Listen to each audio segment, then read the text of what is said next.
सभी को नमस्ते।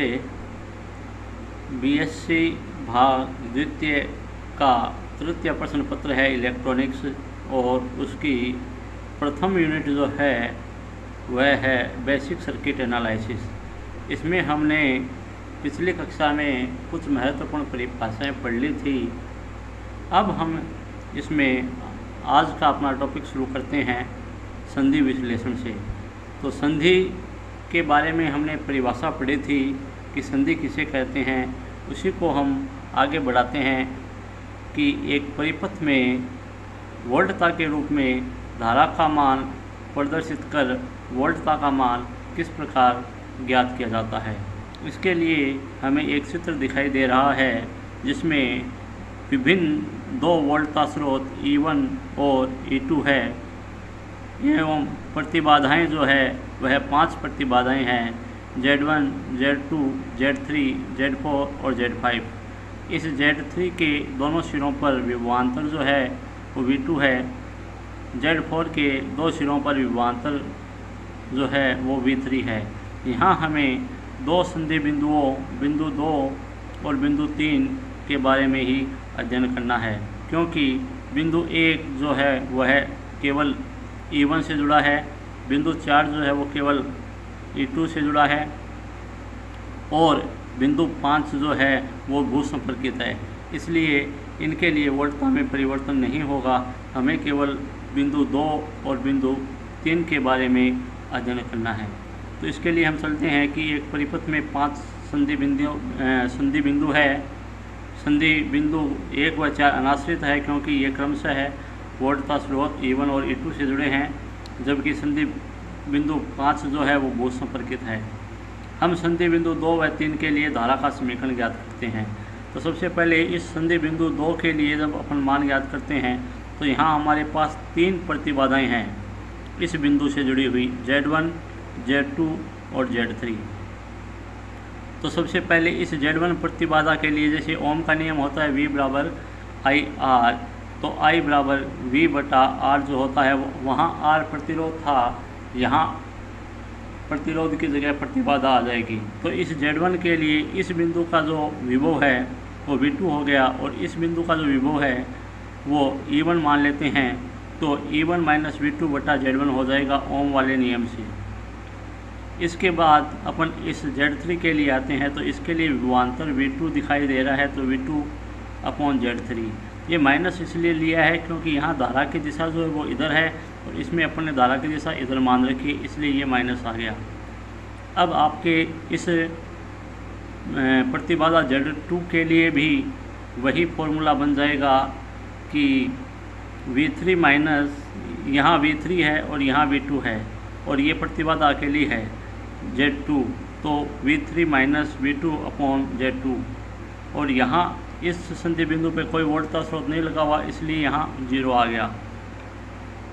इस कोष्ठ को हल कर लिया, ये एज इट इज आ जाएगा। इस कोष्ठ को हल कर लिया, इन तीनों में V2 का जो मान है वो कॉमन ले लिया है, तो V2 बाहर आ गया है। अंदर -1 बटा Z3 -1 बटा Z1 -1 बटा Z2 प्लस यहाँ V3 कॉमन ले लिया, और यहाँ से E1 जो है E1 बटा Z1 इसको इधर पक्षांतरण कर लिया, माइनस आ गया। अब 1 बटा Z3 को Y3, 1 बटा Z1 को Y1, 1 बटा Z2 को Y2 ये मान रख दिए। तो प्रवेश्यता, ये मान प्रवेश्यता के मान कहलाते हैं। तो प्रवेश्यता के रूप में समीकरण बन जाएगी माइनस का E1 Y1, ये E1 इधर आ गया है और ये इधर आ गया है, सामान्य नियम है गणित का। V2 बराबर माइनस के Y3 minus Y1 minus Y2 plus V3 Y2, समीकरण नंबर 1। इसी प्रकार इस संधि बिंदु 3 के लिए जब हम ज्ञात करेंगे तो सबसे पहले इस Z2 के लिए ज्ञात कर लेंगे। तो Z2 के लिए यहाँ की वोल्टता V2 है, यहाँ की वोल्टता V3 है, तो मान आ जाएगा V2 minus V3 upon Z2। अब अपन Z4 जो है वो इसके लिए ज्ञात कर लेंगे। तो इस Z4 के लिए जो आपका है वो केवल एक V3 ही वोल्टता विभवांतर लगा है, तो V3 आ जाएगा। अब इस Z5 के लिए यदि आप ज्ञात करना चाहते हो तो इसमें E2 इधर है और इधर का विभवांतर जो है वो V3 है, तो इसके लिए आ जाएगा E2 माइनस V3 बटा Z5 बराबर 0। वही मान अपन Z2 का इसमें भाग लगा देंगे, इसमें लगा देंगे, ये एज आ जाएगा। Z5 का इसमें लगेगा, इसमें लगेगा। भाग लगा के V2 को अलग कर लिया, V3 को अलग कर लिया, ये मान अलग आ गया। वही जो ऊपर प्रक्रिया की है वही प्रक्रिया होगी। इनको भी प्रवेश्यता के रूप में लिखेंगे तो वही 1/Z2 को Y2, 1/Z4 को Y4, 1/Z5 को Y5 और 1/Z5 को Y5 लिख के हल कर लेंगे तो वही एक समीकरण आ जाएगी। हमारे पास प्रवेश्यता के रूप में 2 समीकरणें आई है। एक समीकरण ये है, एक समीकरण ये है। इन दोनों समीकरणों को हम क्रेमर नियम से या युगपत समीकरण से हल करते हैं तो V2 के मान हमें इनके पदों में मिल जाते हैं और ऐसे ही हल करने पे V3 के मान भी प्राप्त किए जा सकते हैं। यह विधि हम कक्षा 10 से पढ़ते आ रहे हैं। कक्षा 10 में भी थी युगपत समीकरण विधि और कक्षा 12 में भी थी, उससे हल कर लेते हैं। अब इस पे निर्धारित एक या इस पर आधारित एक सवाल अपन देखते हैं कि निम्नलिखित जाल में संधि 1 व संधि 2 पर V1 व V2 के मान ज्ञात कीजिए। तो यह संधि 1 है, यह संधि 2 है। यहाँ O जो है वो संदर्भ बिंदु या भूसंपर्कित है। इस O के सापेक्ष इस प्रतिरोध 2 ओम और 1 ओम के जो प्रतिरोध है, इन पर जो विभवांतर है वो क्रमशः मान लिया इसका V1 है और इसका V2 है। तो पहला जो संधि बिंदु है ये, इसके लिए अपन किरचॉफ का नियम लगा देंगे तो इसमें E बराबर IR जो था वो है। तो इसमें बैटरी जो है वो 3 एम्पेयर की 3 धारा जो मिल रही है वो 3 एम्पेयर की मिल रही है।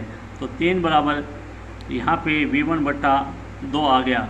V बराबर IR वाला वही फॉर्मूला है, तो V1/2 प्लस नेक्स्ट ये जो है इसके लिए विभवांतर जो है इस प्रतिरोध के लिए V1 और V2 दोनों है, V1 और V2 विभवांतर है।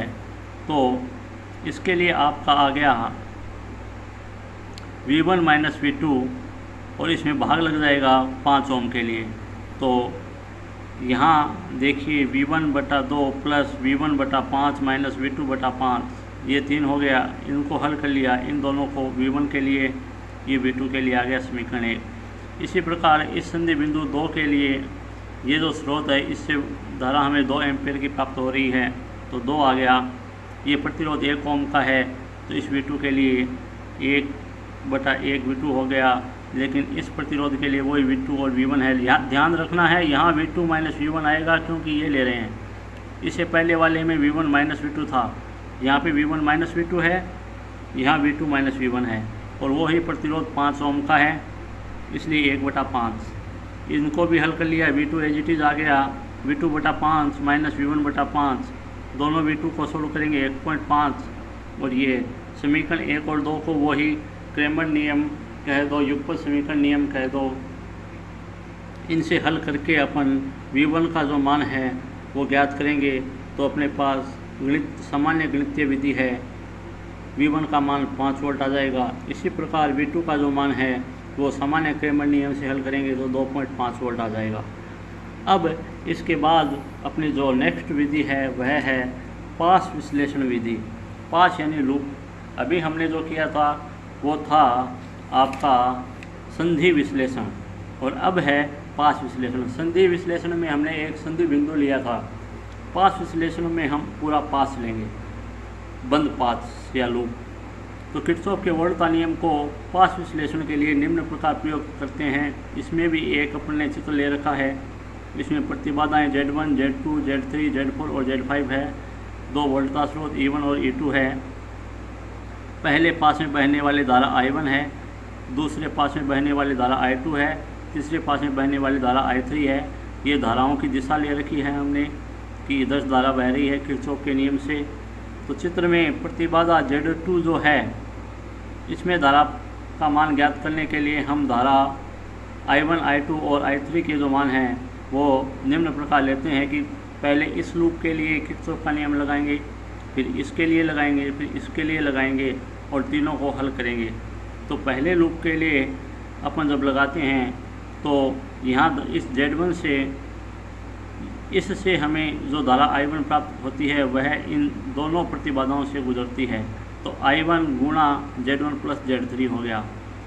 अब इस Z3 से इससे निकलने वाली धारा भी गुजरती है जो लूप I2 की धारा है, तो यह इसके अपोजिट में आएगी। अपोजिट में आएगी तो ये माइनस का I2 हो गया।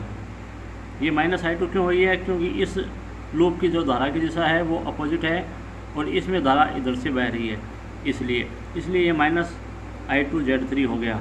और I3 जो तीसरा लूप है उसकी धारा इसको प्रभावित नहीं करती है, इसलिए हो गया 0, समीकरण नंबर 1। अब इस दूसरे लूप के अंदर हमारे पास वोल्टता स्रोत नहीं है तो यहाँ पे 0 हो गया।